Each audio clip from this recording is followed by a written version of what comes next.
रात्री झालेल्या अचानक पावसामुळे शेतकऱ्यांचं मोठं नुकसान झालेलं आहे। मी आहे ब्रह्मवाडी या शिवारामध्ये, आपल्यासोबत मुंडे नावाचे शेतकरी आहेत। काय सांगा दादा, 4 एकर कापूस लावला होता तुम्ही, रात्री अचानक पाऊस झाला, काय सांगा?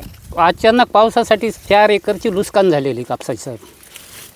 4 एकरची आणि समजा कापूस सारखाच फुटलेला आहे।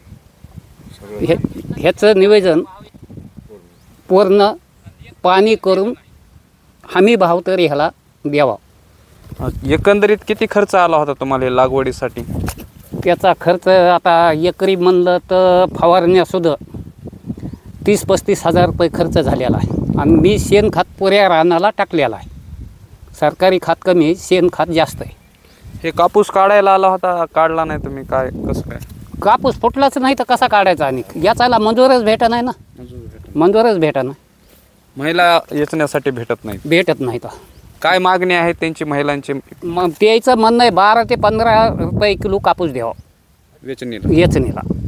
हे भाव शेतकऱ्याला परवडत नाही याचा। आता दिवाळी झाली, ह्या अगोदरचे पैसे तुम्हाला भेटलेत का नुकसान भरपाईचे? नुकसान भरपाईचे भेटले। बरं, आता काय मागणी असणार आहे? आता मागणी ह्या कापसाचा 9चा भाव शासनानं द्यावा। 9चा भाव, 9,000चा भाव द्यावा। हे बी येचून पडला तर नाही, संध्याकाळी आला तर ह्याला याचायची देखील गरज नाही। ह्याच्यामध्ये बघा पाणी देखील आहे बघा ह्या कापसाने। ही नुकसान भरपाई द्यावा कापसाची।